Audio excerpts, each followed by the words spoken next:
یأجوج او ماجوج به لکه موجونه داسې را روان وي. رسول علیه الصلاة وسلام د هغو د ډېروالي په متعلق فرمایي چې اول د دوی به د طبریه پر بحیره راسي چې په اردن کې ده، ټوله به وچښي، او هغه آخر د دوی چې دلته راورسېږي اوبه خو به خلاصې سوي وي، مګر مځکه به لنده پاته وي. نو به وایي چې دلته اوبه وې.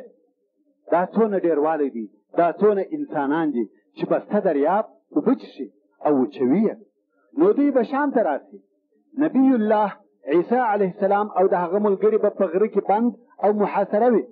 خوراکي شیان به هم د دوی سره لږ سي، لوږه به ورته پېښه سي. رسول علیه الصلاة وسلام فرمایي تر داسې اندازې چې ویولره د دوی به د غوایي سر تر 100 دینارو سرو زرو بهتر وي.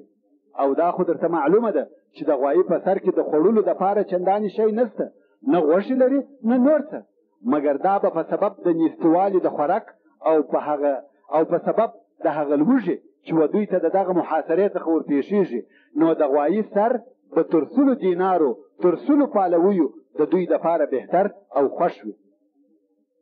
بیا به عیسی علیه السلام او د ده ملګري په دعا شروع وکړي د مځکې او د ځانو خلاصېده به د دغه لوی مصیبت څخه غواړي. په دغه وخت کې به یاجوج او ماجوج پر ټوله مځکه مسلط سوي وي. خلق یا دا چې د دوی تابع به وي یا به وژل سوي وي، او په ټوله مځکه کې به مسلمانان نه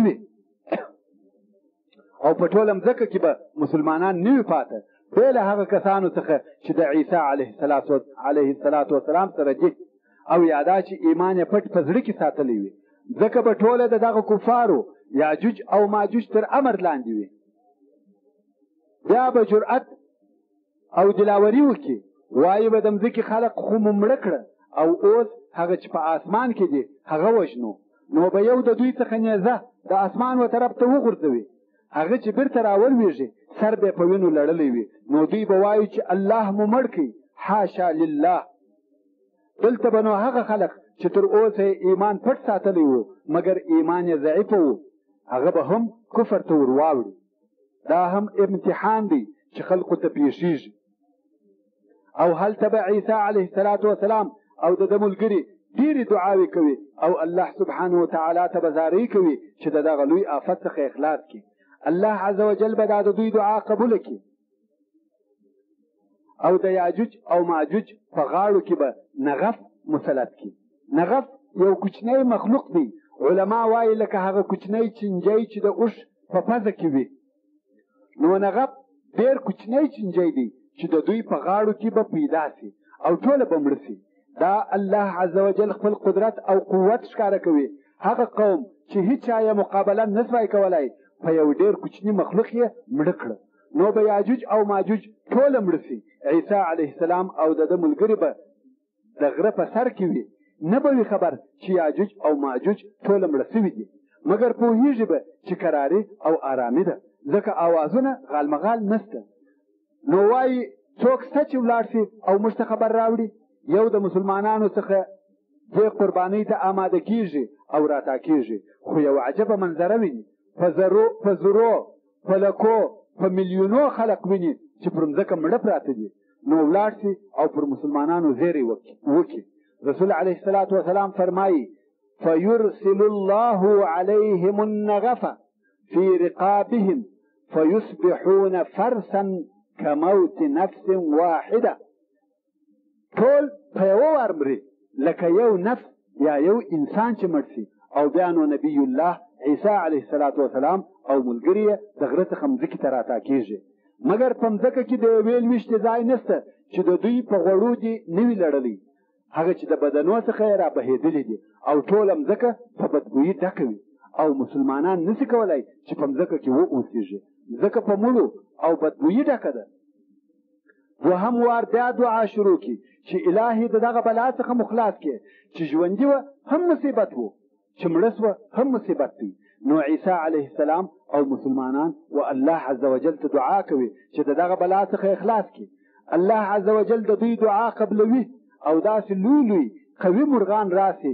رسول علیه الصلاة وسلام فرمایي چې غاړې یې داسې وي لکه د اوښانو غاړې، او هلته یې غورځوي چیرې چې د الله جل جلاله خوښه وي. چیرې غورځوي موږ نه یو په خبر، په دریابو کې ممکن، په نورو ځایو کې ممکن. مقصد دا چې مځکه د دغه مصیبت څخه خلاصه کړي. خو پر دغه سربیره چې د مړو بدنونه یوړل سي بیا هم ډېره بدګویي ده، څوک ژوند نشي کولی. بیا الله عز وجل ته خواست او دعا کوي چې الهي د دا بوی څخه مو خلاص کړي. رسول علیه الصلاة والسلام فرمایي الله عز وجل باران پر واوروي، داسې یو عمومي باران چې هیڅ کور نه ځینې پاته کېږي، نه د خټو کور نه د وړیو کور، ټوله ځایو ته ورسېږي تر څو دا مځکه داسې وګرځي لکه انداره. دا د یاجوج او ماجوج ژوند و او دا یې هغه عجبه مرګ و او مځکه د دې بلا څخه خلاصه شوه. بیا یو بل امتحان او بلا شروع کېږي، مګر د مخه تر دغه چې دا امتحان راسي یو د خیر نعمتو دوره وي. رسول علیه الصلاة والسلام فرمایي پس له هغه څخه چې هغه باران وسي بیا نو مځکې ته وویل سي هغه خیر چې په تا کې موجود دی راویې باسه. ځکه ژر ژر نباتات راشنه کوي او قسم قسم میوې راباسي په داسې ډول او طریقه چې تر دغه د مخه مځکې هېڅ وخت داسې حاصلات نه دي کړي. دا هم د الله عز وجل د طرفه معجزه ده. ځکه شنه او زرغونه کېږي، حیوانات ډېرېږي او چاغېږي، خیر برکت او نعمتونه دي. په مځکه کې به امان وي، څوک به اوښان پسونه نور حیوانات نه بیایي نه یې تربیه کوي، ولې چې ډېر به وي و دې کار ته ضرورت نشته. عام او عمومي نعمتونه دي. رسول علیه الصلاة والسلام دغه حالت راته بیانوي او فرمایي چې عیسی علیه الصلاة والسلام به زما په امت کې عادل حاکم او عادل امام وي. خنزیر به مړ کړي، جزیه به ایسته سي، یعنی نورو ادیانو ته هیڅ اجازه نه ورکول کېږي، یا مسلمان یا به وژل کېږي. دا نشته چې ته کافر اوسه خو مسلمانانو ته جزیه ورکوه. زکات او خیرات به پرېږدي، یعنی نه به اخلي، ځکه هغه ته ضرورت نشته. د خلقو د مابین څخه عداوتونه بدبینۍ پورته کېږي. ژوند د محبت د خیر او نعمتو دی. او هر هغه حیوان چې زار لري د الله جل جلاله په امر زار ځینې ایستل کېږي، زار نشته. په صحیح حدیث کې دغسې راغلی دی، حتی رسول علیه الصلاة والسلام فرمایي چې کوچنی هلک به د مار په خوله لاس ورننه باسي ضرر به نه ورسوي. او په مځکه کې به یو دین یوه کلمه وي، بې له الله جل جلاله څخه به د بل چا عبادت نه کېږي، شرک او کفر به ختم سي. پس له دغه لوی بلا څخه به ټول خلق و توحید ته راوګرځي. رسول علیه الصلاة والسلام فرمایي وتضع الحرب اوزارها، جنګونه به خلاص سي، ځکه و جنګ ته هېڅ ضرورت نشته، پر ټوله مځکه یو حاکم دی، فقط د عیسی علیه السلام امر چلیږي او خلق ټوله مسلمانان دي. حتی هغه کفارو چې دا تیر حالات او معجزې ولیدلې مسلمانان سو. دا نو څونه خیر، څونه نعمتونه، څونه امان دي. هو مځکې سخت امتحانونه آفتونه تیر کړه، خو اوس امان، نعمتونه، خیر او برکت دی. ځکه به داسې نعمتونه راوباسي چې د آدم علیه الصلاة والسلام د وخت څخه یې نه دي راایستلي. رسول علیه الصلاة والسلام د دغه خیر او برکت حال راته بیانوي او فرمایي چې څو نفره به د انګورو پر یوه واشکي سره راټول سي او مړوي به. د انګورو یو واشکی به د څو نفرو بس وي، او څو نفره به پر یوه انار سره راټولیږي، یعنی یو انار د څو نفرو کفایت کوي. او غویی به په ډېرو لږو پیسو وي، آس به په یو څو لږ درهمو وي، او د یوې میږې شیدې به د 40 نفرو بس وي. دغه د خیر او برکت حال به دوام لري تر څو چې عیسی علیه الصلاة والسلام هغه خپل پاته عمر پر مځکه پوره کړي، 40 کاله.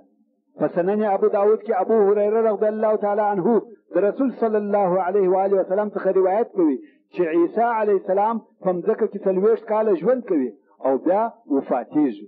الله جل جلاله فرمایي كل نفس ذائقة الموت، هر نفس د مرګ څکونکی دی. نو عیسی علیه السلام خو تر اوسه مرګ نه و څکلی، ژوندی و. په دغه وخت کې چې 40 کاله یې پوره سي نو به وفات. الله عز وجل په قرآن مجید کې د عیسی علیه الصلاة والسلام پر ژبه راته فرمایي والسلام علی یوم ولدت و یوم اموت، سلامتیا دې پر ما وي په هغه ورځ چې زیږول سوی یم او په هغه ورځ چې مرم به. او مسلمانان به پر عیسی علیه السلام لمونځ د جنازې ادا کی. او په بل حدیث شریف کې راغلی دی چې عیسی علیه السلام په دغه خپل پاته 40 کاله عمر کې د نصرانیت د دین متابعت نه کوي او نه احکام د نصرانیت د شرع چلوي او نه د نصرانیت عبادت کوي، بلکې عبادت یې د اسلام دی، لمونځ یې د اسلام دی او حکم دی په شریعت اسلامي وي.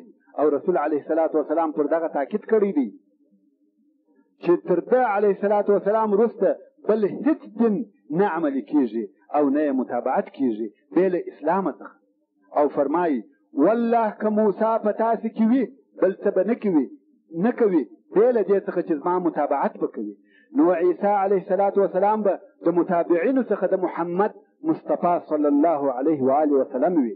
او په دغه مقصد او معنا هغه حدیث هم دی کوم چې امام مسلم یې په صحیح مسلم کې روایتوي.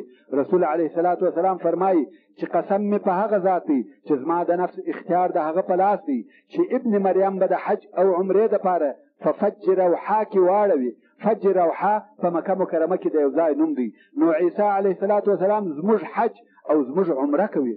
خو چې عیسی علیه السلام وفات شي خلق به د دغه آرامۍ، قرارۍ، خیر او برکت په حال کې پاتې وي.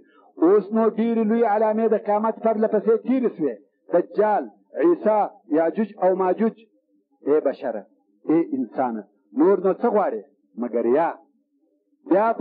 بیا به بدعتونه او په دین کې نوي کارونه د سره شروع شي او شیطان خپل کار بیا د سره شروع کوي او قرار فساد نشریږي او کفر ښکاره کېږي. که څه هم دا د بشریت نوې شروع ده مګر دا وار فساد ژر په خلکو کې رواج پیدا کوي و فساد ته چابکي او تلوار کوي. کفر او شرک په خلکو کې رواجیږي. خو د افسوس ځای دی بشر انسان څونه غافله دی. هغه شیان چې په خپلو سترګو یې ولیدل ډېر لږ کلونه یې کېږي. یاجوج او ماجوج تېر سوه، د عیسی علیه السلام او دجال لږ وخت کېږي، سره له دې چې هغه یې په یاد دي مګر بیا هم کفر ته رجوع کوي. پس له هغه لږ وخت او زمانې څخه چې ایمان او توحید و بیرته بشریت و کفر او شرک ته رجوع کوي. مسلمانان لږیږي، کفار ډېریږي. په دغه وخت کې نو هغه پاته لوی علامې د قیامت واقع کېږي، هغه چې بیا نو توبه نه قبلیږي. او دا علامې د دنیا او کون د ختمېدو اعلان کوي. او اول د دغه علامو لکه څرنګه چې په صحیحو احادیثو کې راغلي دي د مغرب څخه د لمر راختل دي یا د مځکې څخه د دابة الارض راوتل دي، یعنی یو حیوان دی چې د مځکې څخه راوځي. هر یو چې د دغو دوو څخه اول ښکاره سو هغه بل فورا په پسې دی، نو دابه راوځي. الله عز وجل فرمایي وَإِذَا وَقَعَ الْقَوْلُ عَلَيْهِمْ أَخْرَجْنَا لهم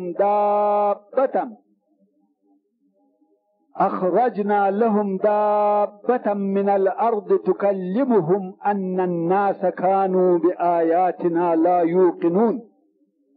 يعني كم وقت ثابت في عذاب پر دغو خلقو او قیامت را نږدې شي نو موږ به و دوی ته یو حیوان د مځکې څخه راوباسو چې د دوی سره به خبرې کوي. او بېشکه دغه خلقو زموږ پر دلایلو چې د الله جل جلاله قدرت یې ثابتاوه یقین نه کاوه. نو دابه یعنی حیوان د مځکې څخه راوځي. موازح القرآن لیکي چې د مخه تر قیامت په مکه معظمه کې د صفا غونډۍ یا غر وچوي او د هغه څخه یو ژوندی حرکت کوونکی حیوان راوځي چې د خلقو سره به خبرې کوي چې اوس قیامت نږدې دی او صادق مسلمان به د کاذب او منکر څخه په نښاني کولو جلا کوي.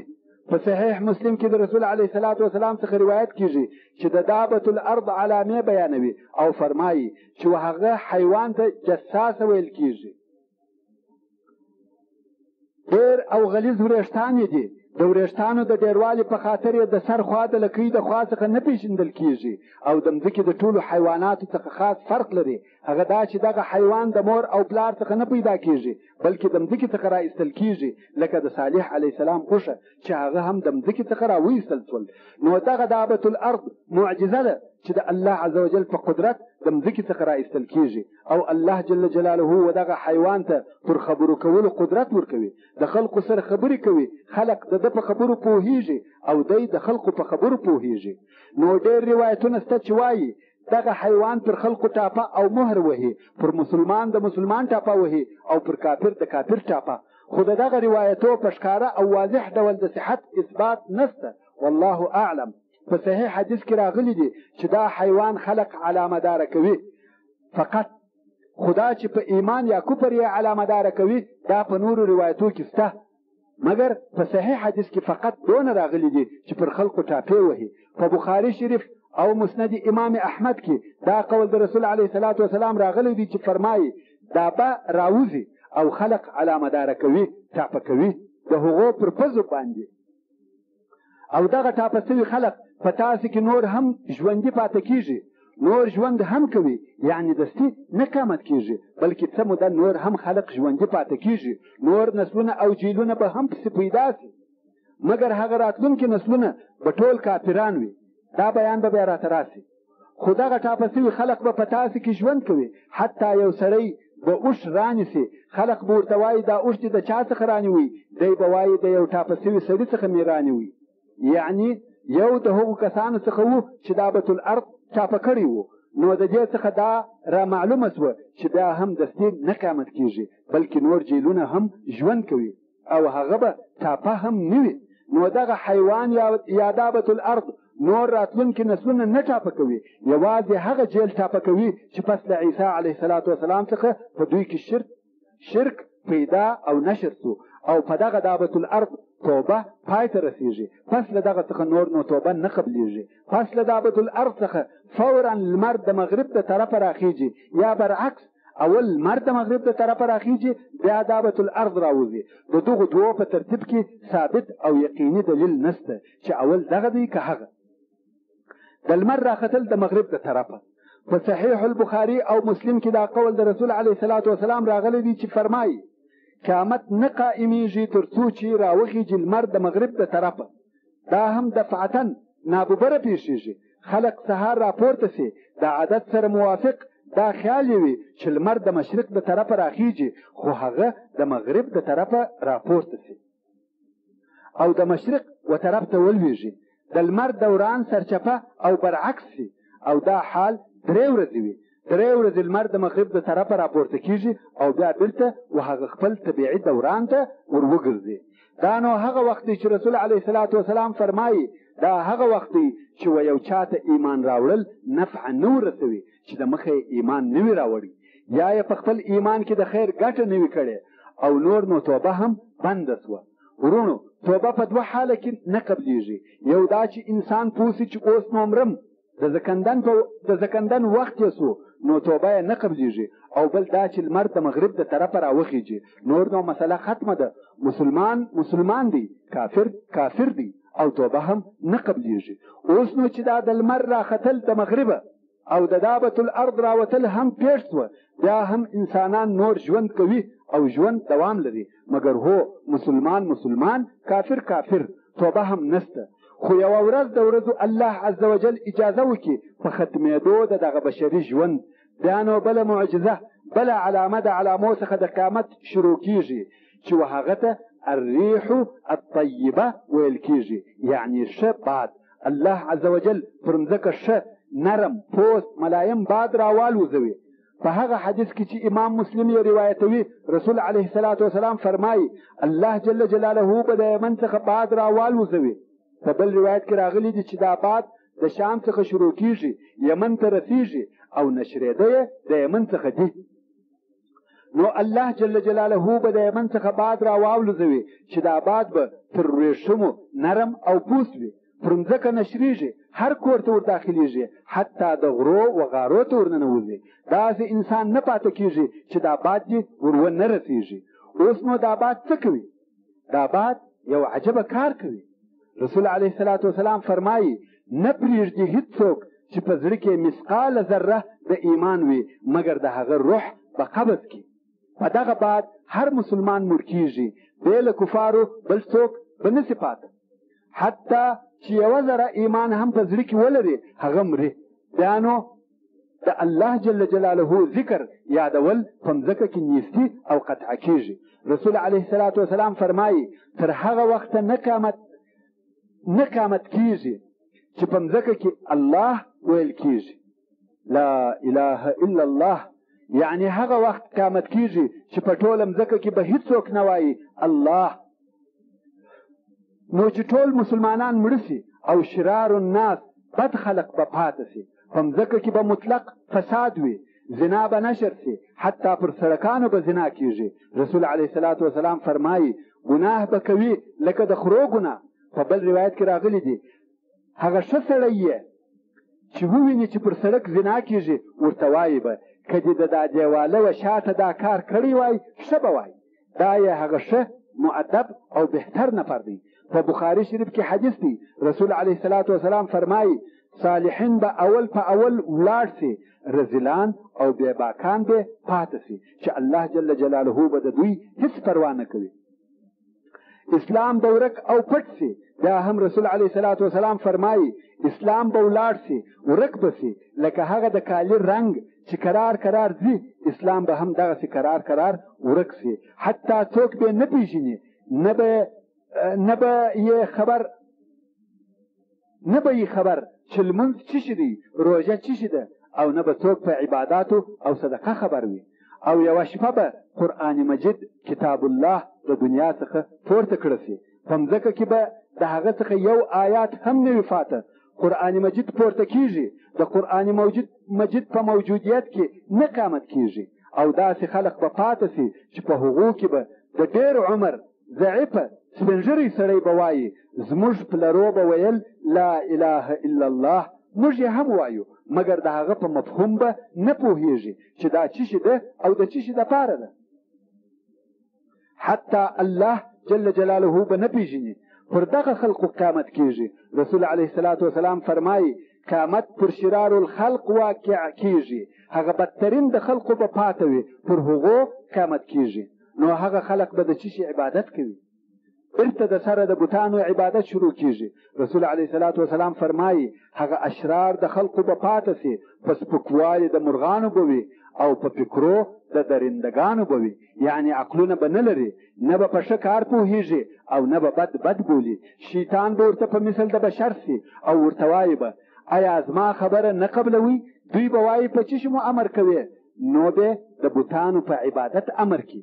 په صحیح مسلم کې د عایشې رضی الله تعالی عنها څخه روایت کیږي چې دی د رسول علیه الصلاة والسلام څخه واورېده چې ویل یې شپې او ورځې نه ځي، یعنی نه قیامت کیږي تر څو چې عبادت به وسي د لات او عزا، یعنی تر هغو نه قیامت کیږي چې بیرته د سره څخه د لات او عزا عبادت ونسي، او تر هغو نه قیامت کیږي چې د ذوالخلصه عبادت ونسي. ذوالخلصه د دوس د قبیلې بت و. دا بوتان بیرته راګرځي او خلق یې و عبادت ته رجوع کوي. حضرت عایشې رضی الله تعالی عنها ورته وویل یا رسول الله کوم وخت چې دا قول د الله عز وجل نازل سو هو الذي ارسل رسوله بالهدى ودين الحق ليظهره على الدين كله ولو كره المشركون، یعنی دغه الله هغه ذاتي چې رالیږلی یې دی رسول خپل یعنی محمد صلی الله علیه و آله وسلم په هدایت د سمې لارې او حق دین د پاره د دې چې ښکاره او لوړ کړي دغه حق دین پر نورو ټولو ادیانو، که څه هم مشرکان دا کار بد بولي او نه خوښوي. نو عایشې رضی الله تعالی عنها وویل یا رسول الله کوم وخت چې دا آیات نازل سو ما دا فکر کاوه چې دا به پېښ سي، اسلام به نشر سي او شرک به نسي پاته. یعنی اوس څنګه داسې حالت بیا بیرته راځي چې خلک د بوتانو و عبادت ته رجوع کوي؟ رسول علیه الصلاة والسلام وفرمایل دغه به پېښ سي، یعنی اسلام به پر نورو ادیانو لوړ او ښکاره سي تر کومه وخته چې د الله جل جلاله خوښه وي، مګر بیا به الله جل جلاله هغه ښه بات راواولوزوي او د هغه په واسطه به ټول هغه کسان چې په زړه کې مثقال ذرة ایمان وي مړه او وفات کړي، او هغه څوک به پاته سي چې په هغو کې خیر نه وي او د خپلو اجدادو پخوانیو پلرو و دین ته به رجوع وکړي. او کعبه شریفه به ونړول سي.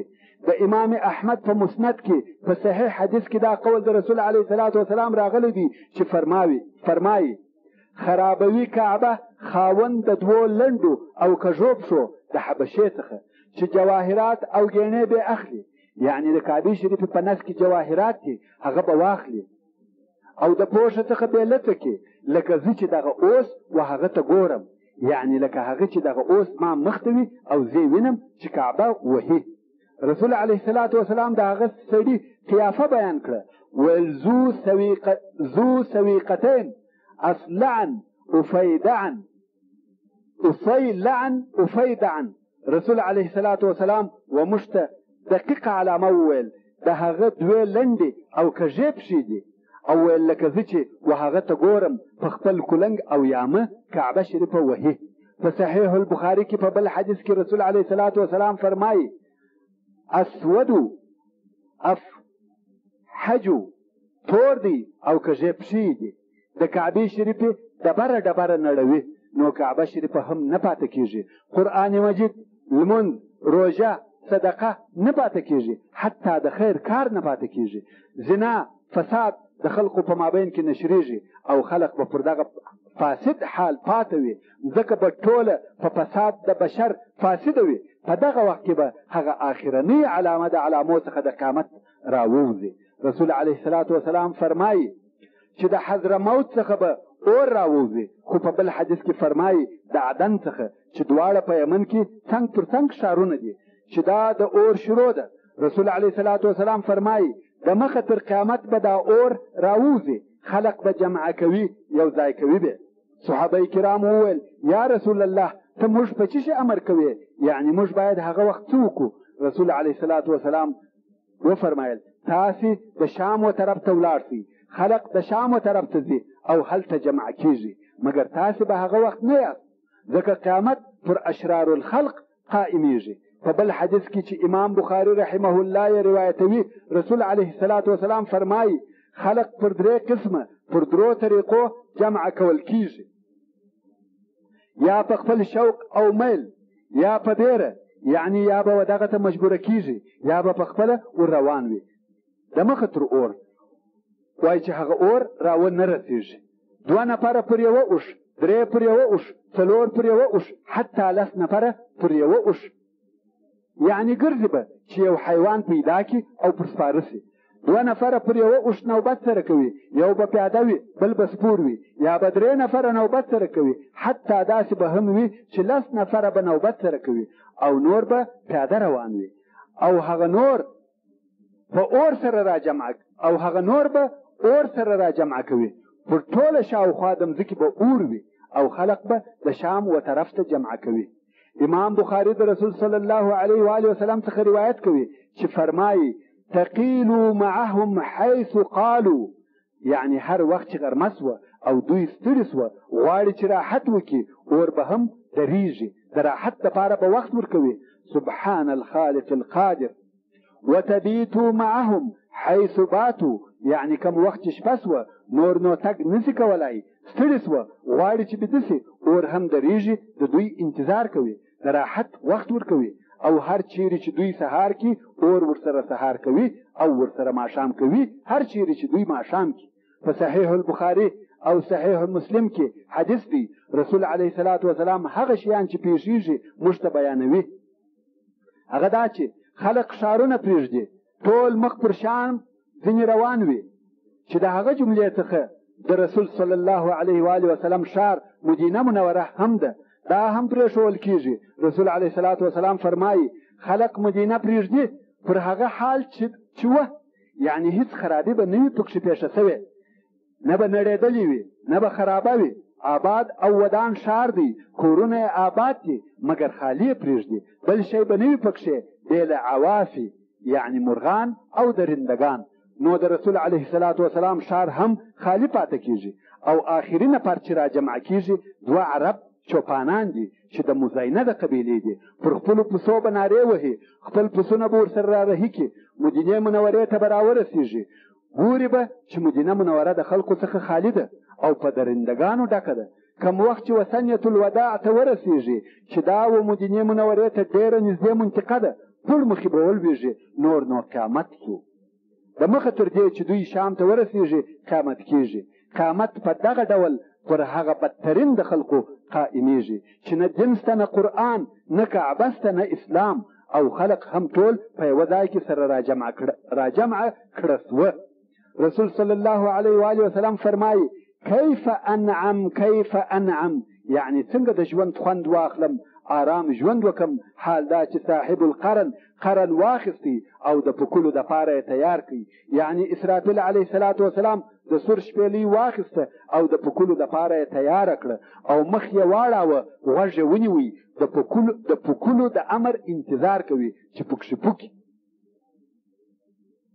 صحابه کرامو وویل چې هغه د پکولو د پاره تیار او آماده دی، موږ اوس باید څه ووایو؟ رسول علیه السلام وفرمایل تاسې وایاست حسبنا الله نعم الوکیل توکلنا علی الله. هغه الله دی چې موږ د ټولو مشکلاتو څخه خلاصوي او ساتي. په صحیح مسلم کې د رسول صلی الله علیه و آله وسلم څخه روایت کیږي چې فرمایي هغه بهترینه ورځ چې لمر پر راختلی دی ورځ د جمعې ده. په دغه ورځ آدم خلق سوی دی او په دغه ورځ جنت ته داخل سوی دی او په دغه ورځ د جنت را ایستل سوی دی. یعنی مځکې ته راغی او په مځکه کې ژوند شروع سو او قیامت هم نه قایمیږي مګر د جمعې په ورځ. نو کوم وخت چې د جمعې ورځ وي د الله جل جلاله د طرفه به امر په پکولو د سور د شپېلۍ وسي او امر به په قائمېدو د قیامت وسي. الله عز وجل فرمایي ونفخ في الصور فصعق من في السماوات ومن في الارض الا من شاء الله.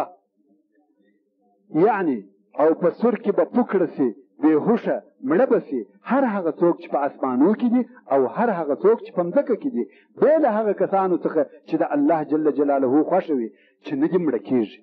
علماء کرامو په دې کې خبرې کړي دي چې هغه څوک دي چې نه بېهوشه کېږي او نه مړه کېږي.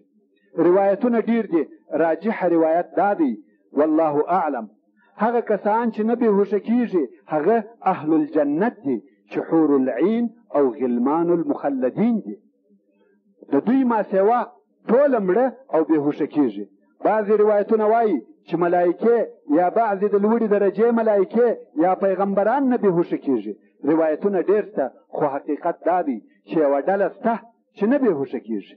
دغه بېهوشي او مرګ په سبب د هغه لوی آواز چې د یو لوی شپېلۍ څخه راوځي پیښیږي. الله عز وجل فرمایي ما ينظرون الا صيحة واحدة تأخذهم وهم يخصمون.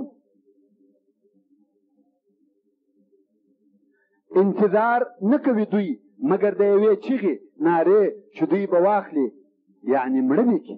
حال دا چې دوی به د ژوند په کارو کې یو د بل سره جګړې کوي، یعنی په دنیوي معاملاتو به سره اخته وي. فلا يستطيعون توصية ولا الى اهلهم يرجعون.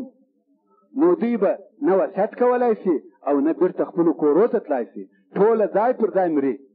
دغه د سور ناره ناببره دفعتن پیښیږي او اول چې دا د شپېلۍ آواز شروع سي خفیف او ضعیفه شروع کیږي، فقط یو نفر یې اوري بیا نو لوړیږي. په حدیث شریف کې راغلی دي رسول علیه السلام فرمایي بیا په سور کې پوکل کیږي، هیڅوک یې نه اوري مګر غوږ ورته نیسي، یعنی غوږ ونیسي وایي دا څنګه او د چیش آواز دی. او هغه اول نفر چې دا آواز اوري یو نفر ناست دی حوض د اوبو جوړوي، اول دغه نفر مري او بیا نور خلق مړه کیږي. اول دا آواز قرار او ضعیفه وي بیا نو ډېر ژر قوي او په زوره کیږي و هیڅ چاته د هیڅ کار وخت نه ورکول کیږي. رسول علیه السلام فرمایي قیامت به قائم سي په داسې حال کې چې دوه نفرو به په خپل مابین کې کالی سره غوړولی وي، یعنی یو به غواړي چې د دا بل څخه یې رانیسي خو نه به یې خرڅ کړي او نه به یې ټول کړي، یعنی دغسې یو دم قیامت کېږي، دونه وخت به نه کړي پیدا چې یا دې کالی ټول کړي یا دې خرڅ کړي. او رسول علیه السلام فرمایي قیامت به قائم سي، یو سړی به د خپل حیوان څخه شیدې وشلي وي خو وبې نه څښي. او فرمایي قیامت به قائم سي، یو سړی به د اوبو حوض جوړ کړی وي مګر اوبه به نه ور واچوي. او فرمایي قیامت به قائم سي، یو سړی به ګوله و خولې ته پورته کړی وي خو وبې نه خوري. مقصد دفعتن او ناببره قیامت کیږي. د دغه پوکلو سره د شپېلۍ ډېر عجب کارونه پیښیږي. دغه چې اسرافیل علیه السلام د سور په شپېلۍ کې پوکي، یو پوکل ټول نظام د کون ریږدوي بلکې مځکه او اسمانونه ریږدوي. نو کوم وخت چې دغه حال د یو مخلوق ملائکې د پکولو څخه پیښیږي، نو د خالق عز وجل سبحانه وتعالی قدرت به څونه او څنګه وي. دغه یو پوکل دی او خرابۍ ته د دنیا وګورئ. الله عز وجل فرمایي فإذا نفخ في الصور نفخة واحدة وحملت الأرض والجبال فدكتا دكة واحدة فيومئذ وقعت الواقعة وانشقت السماء فهي يومئذ واهية. يعني کله چې پوکړل سي د سور په شپېلۍ کې یو پورته به کړه سي مځکې او غرونه د خپلو ځایو څخه مات به کړه سي، ټوټې ټوټې به سي، دا دواړه په یوه ماتولو سره یعنی د پتن په یو وار به ټوله ریزه ریزه سي، ټوله به په یوه وار ټوک ټوک سي. نو په دغه ورځ کې به واقع سي هغه واقع کېدونکی یعنی قیامت، او وبه چې وي څیرې به سي آسمان، دغه ټینګ مضبوط آسمان چې په لکو کلو هیڅ نه په وسوه، په دغه ورځ به سست او ضعیف وي. او الله عز وجل په سورة الفجر کې فرمایي کلا اذا دکت الارض دکا دکا، یعنی داسې نه ده کله چې ماته سي وټکول سي مځکه په سخت ماتولو او ټکولو سره په مځکه کې زلزلې پیښیږي. او الله عز وجل د دغې ورځې په متعلق په سورة المزمل کې فرمایي یوم ترجف الارض والجبال وكانت الجبال كثيبا مهیلا، یعنی په هغه ورځ چې وریږدي مځکه او غرونه او سیبه غرونه لکه شګې روانې سوي، غرونه میده میده کېږي لکه ریګ.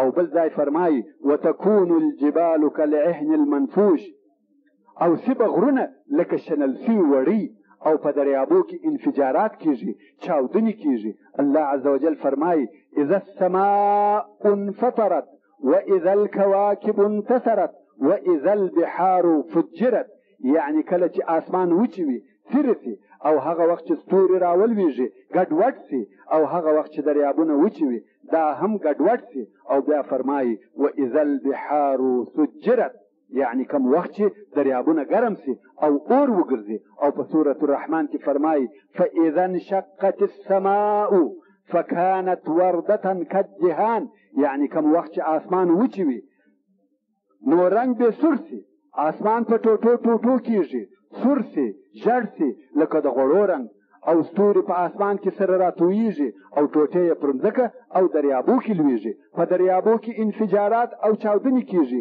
واذا النجوم انکدرت، یعنی ستوري ټوک ټوک سي. دا د الله سبحانه وتعالی قدرت دی. لمر او سپوږمۍ سره ټکریږي. الله عز وجل په سورة القیامه کې فرمایي فاذا برق البصر وخسف القمر وجمع الشمس والقمر، لمر د سپوږمۍ سره یو ځای کېږي، کون ټول کون چپه کېږي خرابېږي، د کون دغه ټول منظم او دقیق نظام ګډوډ کېږي او خرابېږي. سره له دغه عجیب قدرت او اعجاز چې په کون کې موجود دی بیا هم خراب او برهم کېږي. بیا نو جبار عز وجل ځکه او آسمانونه په موټي کې نیسي. سبحان الله، پاکي لویي عظمت دی دغه الله لره. وما قدر الله حق قدره، د الله عز وجل عظمت، علویت، کمال، جلال، لویي او بزرګي دوی نه پیژندل. اوس د الله عز وجل بعض قدرتونه او عظمت په خپل الله عز وجل بیانوي او فرمایي والارض جميعا قبضته يوم القيامه، ټول مځکه په قبضه او موټي کې د الله عز وجل وي. ځکه چې شي ده نسبت و الله او د هغه و قدرتو ته، ځکه هیڅ شی نه ده. والسماوات مطویات بیمینه، او آسمانونه پیچل سوي د ده عز وجل په راسته لاس کې دي. د یمین راسته لاس په متعلق په تفاسیرو کې یو څه خبرې شته، خو دلته یې گنجایش نشته. په حدیث شریف کې رسول اکرم صلی الله علیه و آله وسلم فرمایي وکلتا یدیه یمین، دواړه لاسونه د الله عز وجل راسته دي. مقصد دغه او اسمانونه په دغه ټوله پراختیا چې موږ د هغو څخه فقط یو جز وینو او په پوهیږو یا یې پیژنو، دا اسمانونه په مقابل د الله قادر جل جلاله څه شي دي؟ سبحانه وتعالى عما يشركون، او ټول هغه چې په مځکه او اسمانو کې دي مړه کېږي. كل من عليها فان ويبقى وجه ربك ذو الجلال والإكرام، هر ژوندی مړ کېږي او نه پاتې کېږي بې له حی سبحانه وتعالى. او په دغه نړېدلي کون کې آواز او ناره کېږي، په دغه ټوک ټوک کون کې الله سبحانه وتعالی ناره کې. امام بخاري او امام مسلم د رسول صلی الله علیه و آله وسلم څخه روایت کوي چې فرمایي الله جل جلاله د قیامت په ورځ ځکه په موټي کې ونیسي او آسمان په راسته لاس کې وپیچي او بیا وایي چیرې دي د مځکې پاچاهان. په بل روایت کې راغلی دي چې الله عز وجل فرمایي انا الملک انا الجبار انا المتکبر. چیرې دي جبارون، چیرې دي متکبرون، چیرې دي جبارون، چیرې دي متکبرون. ما قدر الله حق قدره، ما قدر الله حق قدره. چیرې دي هغه خلق چې پر خلقو بې لویي کول، چیرې دي هغه سرکشه چې د خلقو پر ژوند بې حکم کاوه. ای انسانه ته څوک او څه شی یې چې لویي او کبر کوي؟ د نطفې څخه پیدا سوی یې او بیا کوچنی وې، چا دې نوم نه یاداوه. ته څوک یې چې کبر، غرور، لویي کوي؟ دغه کون په خپله پراختیا او لویي نړیږي او د رحمان جل جلاله په راسته لاس کې پیچلی وي. و جنت ته هغه څوک نه داخلیږي چې په زړه کې مثقال ذره کبر وي. کبر د الله سره شایي. وله الکبریاء فی السماوات والارض وهو العزیز الحکیم. کم وخت چې رسول علیه الصلاة والسلام دغه آیات ووایه وما قدر الله حق قدره والارض جميعا قبضته يوم القيامه والسماوات مطويات بيمينه سبحانه وتعالى عما يشركون. نو رسول علیه الصلاة والسلام وفرمایل الله عز وجل د خپل ځان لویي بیانوي. نو به ووایي انا الجبار انا المتکبر انا الملک انا العزیز انا الکریم. راوی د حدیث عبدالله ابن عمر رضی الله تعالی عنه وایي د دغه وینا په حال کې منبر رسول صلی الله علیه و آله وسلم ورېږداوه، ویښوراوه. حتی ما ویل آیا دا منبر غواړي چې رسول صلی الله علیه و آله وسلم راواچوي؟ د دغه مشهد، منظر او اقوالو په خاطر د رسول صلی الله علیه و آله وسلم منبر رېږدېدی او هغه پر الله جل جلاله مکرم ترین د خلقو رسول صلی الله علیه و آله وسلم یې ښوراوه. حتی قریبه وه چې مصطفی صلی الله علیه و آله وسلم د منبره راولویږي. بیا نو دنیا پر دغه حال پاته وي، پر دغه خراب او خالی حالت دنیا پاته کېږي. څلوېښت کم وخت چې رسول صلی الله علیه و آله وسلم وفرمایل چې د دوو پکولو په مابین کې څلوېښت دي. نو خلقو د ابو هریره رضی الله تعالی عنه څخه چې راوي د حدیث دی پوښتنه کول چې څلوېښت یعنې څلوېښت ورځې؟ هغه ویل ابید یعنې منع کړه. خلقو ویل څلوېښت میاشتې؟ ابو هریره رضی الله تعالی عنه ویل ابید. بیا هم خلقو ویل څلوېښت کاله؟ بیا هم ابو هریره رضی الله تعالی عنه ویل ابید. نو د دوو پکولو په مابین کې وخت شته، اوږد وخت، چې آیا څلوېښت کاله دی، څلوېښت میاشتې دی، که څلوېښت ورځې دی؟ موږ نه یو په خبر، مګر څلوېښت د هغه شي چې الله جل جلاله په خبر دی. نو دغه حال به جاري وي چې بیا به الله عز وجل اسرافیل علیه الصلاة والسلام را ژوندی کړي او امر به کړي چې دوهم وار بیا د سور په شپېلۍ کې پوکي. الله عز وجل فرمایي ونفخ في الصور فصعق من في السماوات ومن في الارض الا من شاء الله ثم نفخ فيه اخرى فاذا هم قيام ينظرون. یعنی اول وار چې په سور کې پوکړه سي ټول هغه مخلوق چې په مځکه او اسمانو کې دي بېهوشه مړه به سي بې له هغه کسانو څخه چې د الله جل جلاله خوښه وي. دوهم وار بیا پوکړه سي، دوهم وار به بیا پوکړه سي، نو دوی به ټول ولاړ وي او د الله جل جلاله و امر ته به ګوري، انتظار به کوي. د مرګ څخه راپورته کېدل پس له دوهم وار پوکلو څخه پیښیږي. او بیا په سوره یاسین کې الله جل جلاله فرمایي ونفخ في الصور فاذا هم من الاجداث الى ربهم ينسلون. او بیا په سور کې پوکړه سي او ناڅاپه به دوی د قبرو څخه د خپل رب و طرف ته ځغلي.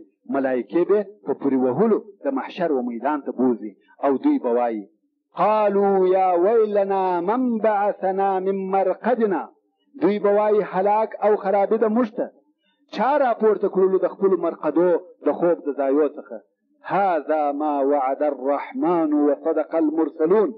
دا هغه دوهم ژوند دی چې رحمان جل جلاله یې وعده کړې وه او رسولانو رښتیا ویل. دغه جواب په دغه وخت کې د الله جل جلاله د طرفه ورکول کیږي او بیا الله عز وجل فرمایي ان كانت الا صيحة واحدة فاذا هم جميع لدينا محضرون. نه به وي دغه دوهم پوکل مګر یوه چغه چې ناڅاپه به دوی ټول زموږ په حضور کې حاضر وي. هېڅوک به نه تښتېدلی او نه پټېدلی سي. اوس نو چې ټول خلق راپورته سوه دوی به دغه د مرګ وخت او هغه وخت چې د مخه تر مرګ.